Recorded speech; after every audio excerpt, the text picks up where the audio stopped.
Alrighty, got a new rig here. If you guys go back on my YouTube channel, you'll see from a few months ago, I think I posted a rig that I've been using for a while. Actually, was pretty happy with it, but what spurred me to start thinking about some other stuff, I spoke at a conference for work, and it was a huge room. There's 500-600 people in there, and they had these two tiny little 10-inch Meyer speakers, and I knew Meyer speakers and knew of higher end stuff and everything. But anyway, they just blew me away. They blew me away, just the quality of the audio, just these powered speakers. I think they were the UP series speakers.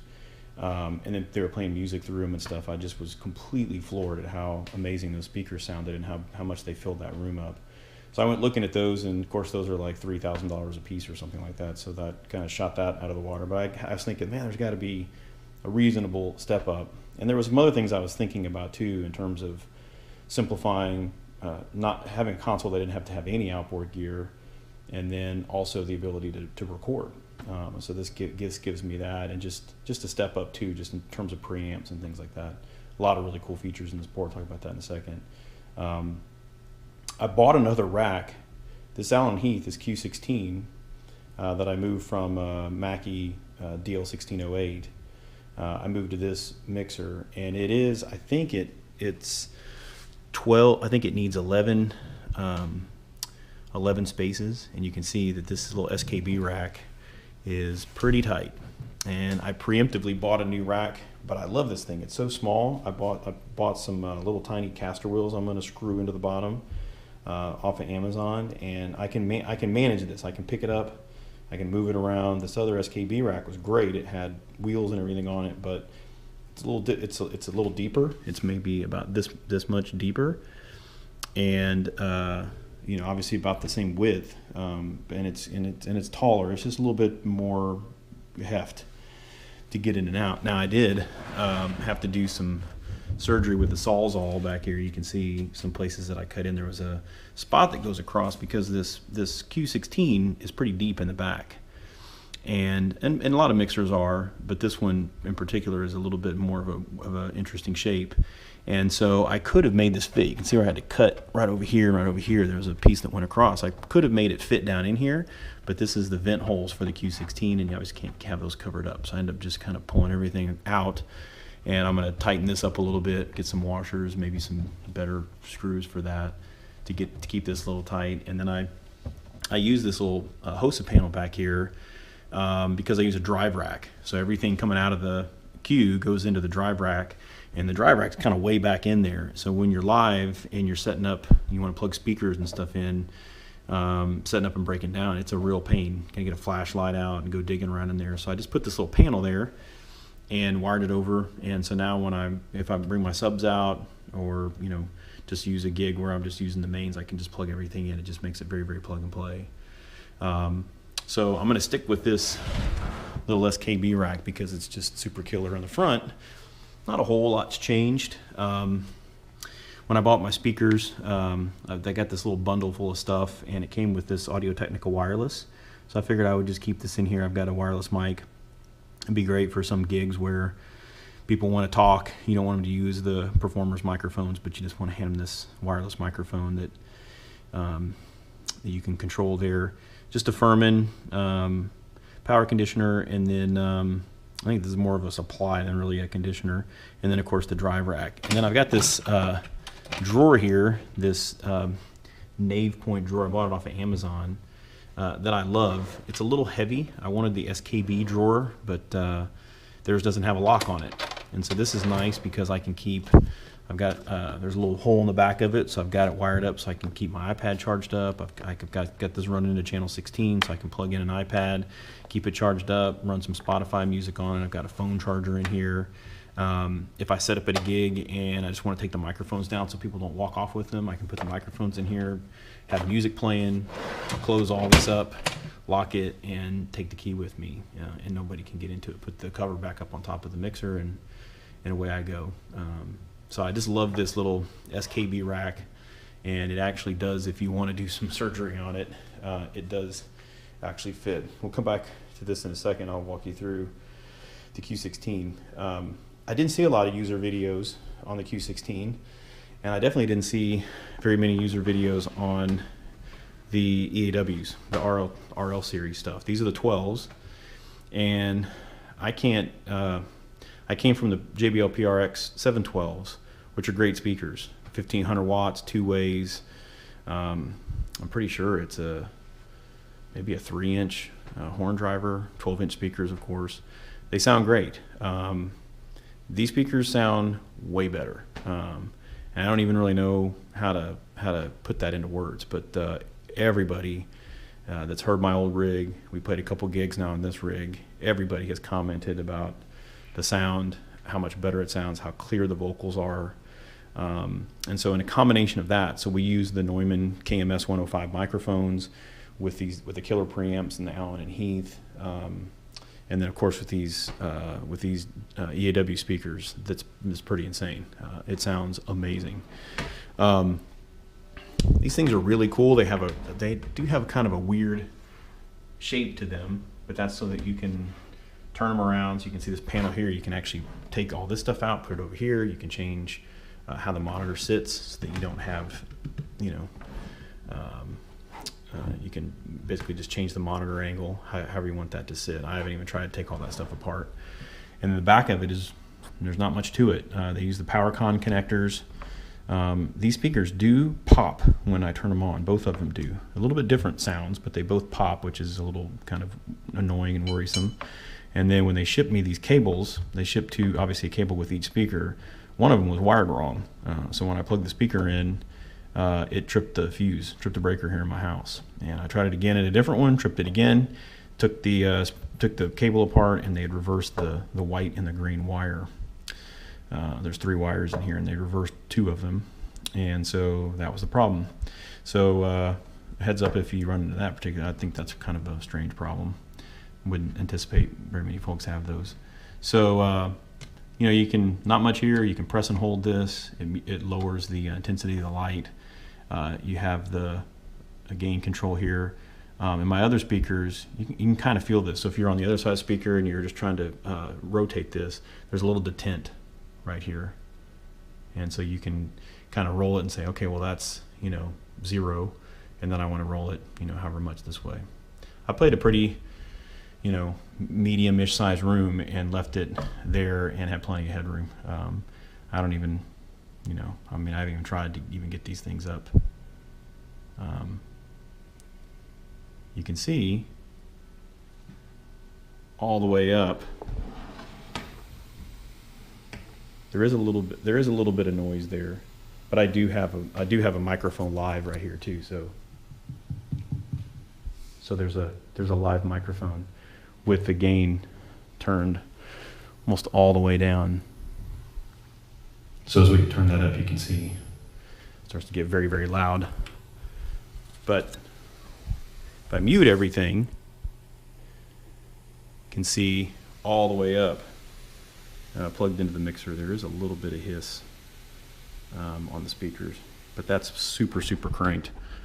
So at a reasonable performance volume, even there, it's not very much. You can barely hear that. So, but anyway, sound quality wise, these things are great. You can watch the videos and stuff on that. You got 3. All right, so on my iPad here, click the QU. And one of the cool things here, you'll see that the wireless network you're connected to. So sometimes you won't be able to connect, and you'll be, cussing, but your iPad has switched over to another wireless network. So this is the one that I use. You can name your mixer.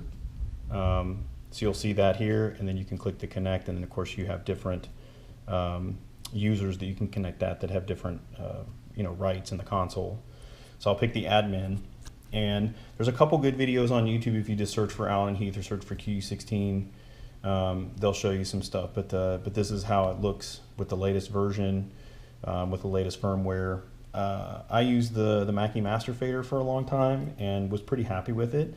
But after a few gigs, after messing with this, it's like super, super simple, super easy. So as this would be kind of the place that you normally would be from a mixing perspective. And as you click on a channel, you get, in this case, you can see this is locally sourced. So if I wanted to go back to the playback thing where I wanted take that channel 1 and that channel 5, and I wanted to do a playback, I could just switch that over to USB, and now it's going to play off of the USB stick. So I can come back over, as an example here, I can come back over here to home, go to Q drive, and so I'm already on that same thing, and so now I can click play, and it's going to start playing that. And this is, you can drag this and, you know, go to different places. You can see the music just kick back in. So I can come back over here, click on this again. Anytime you click on that, it's going to give you the ability to change these back or change all of them back. So you can say I want to change all of them back to local. And so now I have phantom power, I've got the gain, I can adjust that. You can click this button, and then there's a few other things that you can configure there. If you want to configure a gate, you can configure that. You got your parametric EQ, you got your compressor for the channel, and so you can do that for every single channel, of course. And then on the left and right, you've got an output balance. You've got a parametric EQ that I typically don't use on the main out. You have a graphic EQ, and the graphic EQ has, you don't see it going right now, but it's got, as your, you know, if you wanted to find a feedback or something like that, you know, something was feeding back, you'd have these little red lights would pop up, and you'd be able to see that. So as you're playing, it's kind of an RTA sort of. If you want to have a compressor on the main out, so you could do that as well too. If you wanted to look at effects over here, so these are your master mixes. So if your master monitor mixes, basically master effects, your DCAs if you use those, mute groups. So you can have different mute groups, 4 mute groups for muting effects or muting vocals or muting drums or whatever. Soft keys, I use these for muting delays and reverbs. And then in my other scenes, I use these for left and right. So you can see here, like tap tempo for FX4 for the left, tap tempo for right for FX4. And then down here, you can do customs, which are really cool. So maybe you wanted to have vocals, guitars, and drums. And then when you were clicked here, you could just, you know, control, you just would see all the vocals. You wouldn't see everything. So you would have to scroll back and forth as an example. Here's your effects sends over here. So this is reverb as an example. Now if you wanted to actually go look at the effects, you'd click on the effects return here. And now you can see over here, now these are my reverbs. I don't have anything assigned to that. I've got a hall. This is actually assigned. Click on that, it shows the back of the panel. So this is what allows us to do an insert or do a channel return or something like that. So in this, I'm returning it directly into a channel. This is an example as a mix return into the FX1 send. Then you can click on the library, and then you can pick, you know, different stuff here. Or you can have user ones as well. And then if we come over here, on the inputs, this controls FX2 on the input. This controls how much reverb goes to that particular channel. So vocals, you know, you got a little vocal reverb there, and then have like a little doubler thing going on here too. So pretty straightforward. You do have an EQ for the FX sends as well too. So this is my reverb, and I've got some of the low end pulled out, a little bit of sizzle on the top end. You do have some controls, some EQ related controls in the reverb itself too. But I get that set the way that I want to, and then I can come in here and kind of fiddle with it. It tends to change from venue to venue, from place to place, slightly. When you go to setup, there's some things that you can do in the setup screen here. I can see some information about IP addressing and gateways, and I can dump my scenes out to a USB drive if I want to. I can see some information about the device itself. I can update the firmware. We can come here, this is the Q drive, other things that we got here, different scenes if we want to pull different scenes, and some I/O mapping and things like that. So it's a really, really simple app to use. It's pretty easy to work with, and the more I use the iPad app, the more I like it, the easier it is to get around in it. So pretty good stuff. All right, so let's take a look at the USB stuff here real quick. One of the things that you'll notice on a USB drive, this is Windows 10, if you do a format, you get an option for this exFAT or for NTFS. And if you format this drive with either of those and put it into the console, it's not going to work.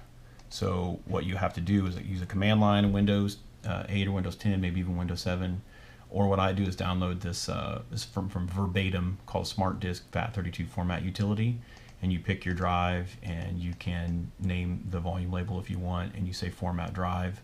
It'll format that drive as FAT32. And then from that point you go stick it into the console, and you'll want to do a format there. And so when you format it, you can see it says the Allen Heath Q.